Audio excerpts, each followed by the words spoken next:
Diabetes అనేది type 1 diabetes, type 2 diabetes అని 2 రకాలనేది కామన్‌గా మనం చూస్తూ ఉంటాము. టైప్ 1 డయాబెటీస్ సాధారణంగా చిన్న పిల్లల్లో చూస్తాము. వీళ్ళకేంటంటే మొదటి నుంచి కూడా ఇన్సులిన్ అనేది మనం ఇవ్వడం అనేది జరిగిద్ది. ఈ టైప్ 1 డయాబెటీస్ అనేది చూసుకున్నట్లయితే వాళ్ళకి మొదటి నుంచి కూడా ఇన్సులిన్ థెరపీ అనేది అవసరం అండి. సాధారణంగా మనం మాట్లాడేది ఎక్కువ వరకు మాత్రం టైప్ 2 డయాబెటీస్ గురించి. ఇప్పుడు టైప్ 2 డయాబెటీస్ అనేది మనం సాధారణంగా 30 సంవత్సరాల పైన వాళ్ళకి చూస్తాము. అలా అని చెప్పేసి 30 కింద వాళ్ళకి చూడమని కాదండి. ఎవరికైతే రిస్క్ ఫ్యాక్టర్స్ ఉంటాయో వాళ్ళకి కూడా చిన్న వయసులోనే టైప్ 2 డయాబెటీస్ అనేది రావడం అనేది జరుగుతూ ఉంటది.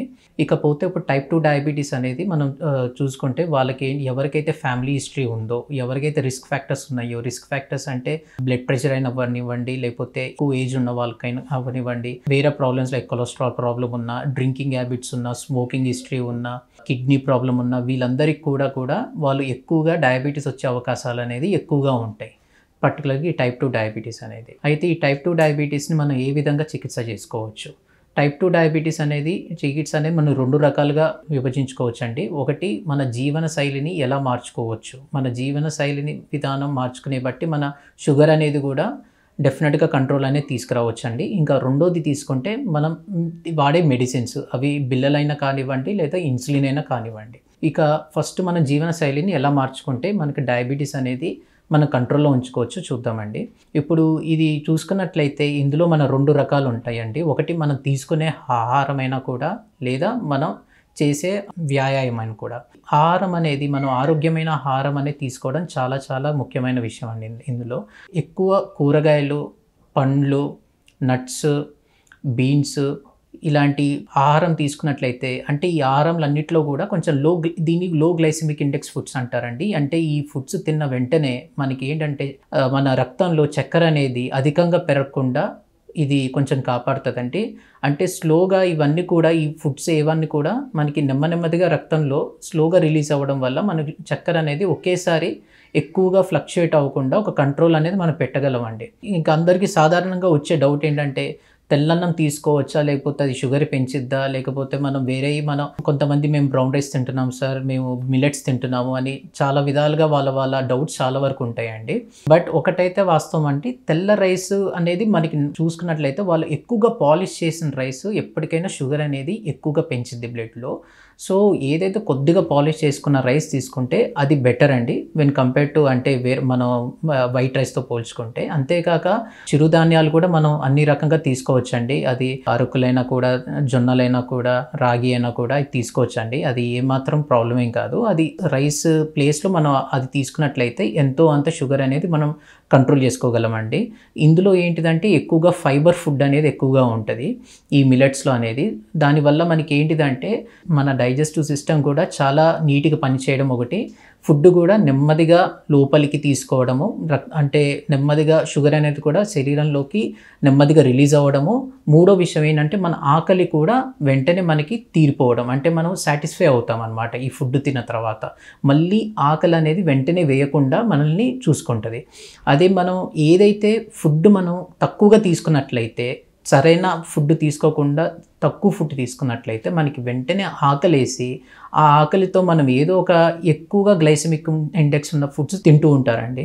సో మెయిన్‌గా అంటే చెప్పేది ఏంటంటే ఇప్పుడు ఏదైనా ఫుడ్ మీరు తీసుకున్నా ప్రాబ్లం లేదండి. ఇందాక నేను చెప్పిన పదార్థాల్లో మీకు కావాల్సిన మీ ఏరియాలో మీకు అందుబాటులో ఉన్న పదార్థాలు తీసుకొని కరెక్ట్ టైంలో కరెక్ట్ అమౌంట్‌తో తీసుకొని కరెక్ట్‌గా టాబ్లెట్స్ కనుక వేసుకున్నట్లయితే ఎప్పుడు కూడా మనకి అన్నం కానీ ఇటు టాబ్లెట్స్ కానీ స్కిప్ చేయకుండా ఎప్పటికప్పుడు కరెక్ట్ టైంలో తీసుకుంటే ఖచ్చితంగా దీనివల్ల మనం చాలా వరకు షుగర్ కంట్రోల్ అనేది తెచ్చుకోవచ్చు. రెండో విభాగం చూసుకుంటే వ్యాయామం అండి.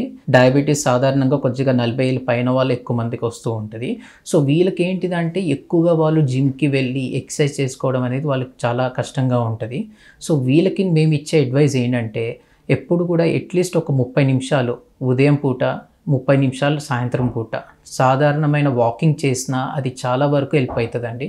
ఈవెన్ వాకింగ్ అనకపోయినా మీరు జనరల్‌గా మీ చెట్లకి నీళ్ళు పోయడం కానీ, లేకపోతే ఇంట్లో చిన్న చిన్న పనులు చేసుకోవడం వల్ల ఆటోమేటికల్‌గా ఆ బాడీ అనేది మనకి ట్యూన్ అయ్యి మన బాడీలో ఉన్న ఇన్సులిన్ కూడా మన శరీర కణాల మీద మంచిగా పనిచేసే విధంగా మనకి ఉపయోగపడుతుందండి.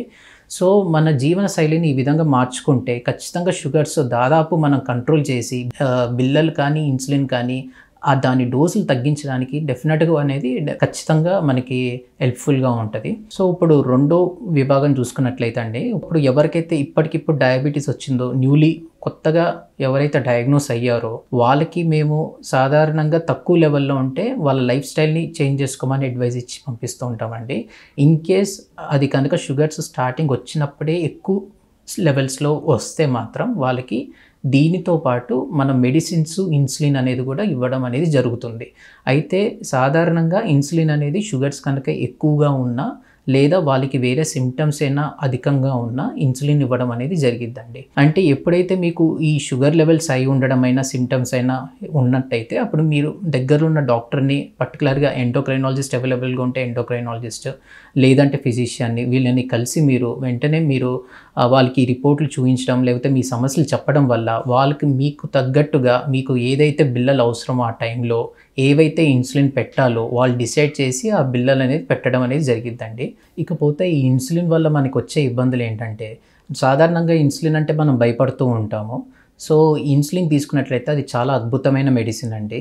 ఇది మన ఈ ఇన్సులిన్ అనేది ప్రతి ఒక్క అందరికీ ఉత్పత్తి అయ్యే హార్మోనే అండి. సో ఇది డయాబెటీస్ వాళ్ళలో చూసుకున్నట్లయితే ఇది తక్కువ ఉత్పత్తి అవ్వడం వల్ల మనం బయట నుంచి ఇవ్వడం అనేది జరుగుతుంది. అయితే ఇది నార్మల్గా మన బాడీలో ప్రొడ్యూస్ అయ్యే ఇన్సులిన్ మన బాడీ షుగర్ని డిటెక్ట్ చేసి దాన్ని బట్టి అదే ఏ టైంలో తక్కువాలో ఏ టైంలో పెంచాలో అనేది ఆటోమేటిక్ డిటెక్ట్ అవుతుందండి.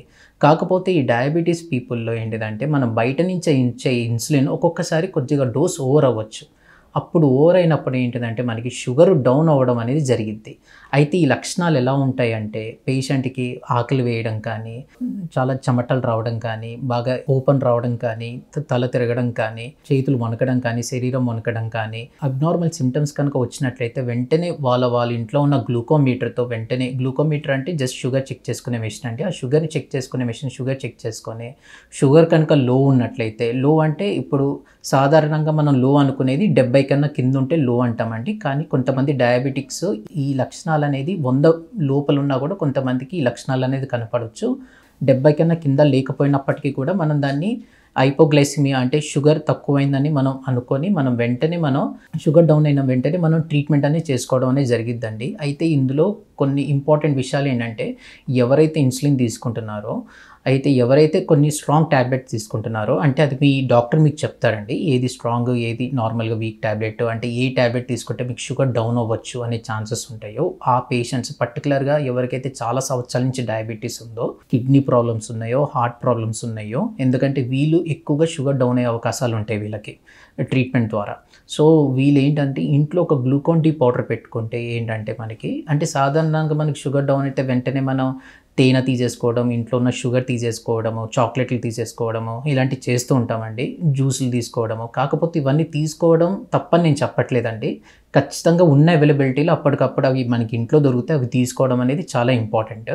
కాకపోతే మేము చెప్పిన పేషెంట్స్ ఎవరైతే షుగర్ లో అయ్యే అవకాశాలు ఎక్కువగా ఉంటాయో వాళ్ళు కనుక ఇంట్లో జస్ట్ ఒక గ్లూకోజ్ పౌడర్ ఒకటి పెట్టేసుకుంటే, నార్మల్గా మన మార్కెట్లో గ్లూకాన్ డి పౌడర్ ఇలా దొరికిద్దండి. అలాంటి పౌడర్ ఒకటి పెట్టేసుకుంటే మీకు షుగర్ డౌన్ అయిన వెంటనే మీరు ఒక 3 చెంచాలు కనుక మీరు వాటర్లో కలుపుకొని తాగినట్లయితే మీకు 15 నిమిషాల్లో చాలా వరకు మీ సిమ్టమ్స్ అనేది ఇంప్రూవ్ అవ్వడం జరిగిద్ది. తర్వాత వెంటనే మళ్ళీ మీరు ఒక బ్రెడ్ కానీ లేకపోతే కొద్దిగా రోటీ కానీ అక్కడ ఉన్న నార్మల్ ఫుడ్ తీసుకోవడం అనేది చేయాలి. అయితే ఇలా షుగర్ డౌన్ అయినప్పుడు చాలామంది చేసే తప్పు పని ఏంటంటే వాళ్ళు ఏదో ఒక తినడం అనేది స్టార్ట్ చేస్తారు. అన్నం కానీ, రోటీ కానీ ఏదైనా తినడం అనేది స్టార్ట్ చేస్తారు. దానివల్ల వచ్చే ప్రాబ్లం ఏంటంటే ఈ ఫుడ్ మనకి బ్లడ్లో షుగర్ రైజ్ అవ్వడానికి మినిమం ఒక అరగంట నుంచి గంట వరకు టైం పడుతుంది. ఆ లోపలే మీకు చాలా వరకు సమస్యలనే తలెత్తొచ్చండి. సింపుల్గా ఈ గ్లూకాన్ డి పౌడర్ ఇలా తాగడం వల్ల ఏంటిదంటే మీ షుగర్స్ అనేది కూడా వెంటనే పెరుగుతుంది.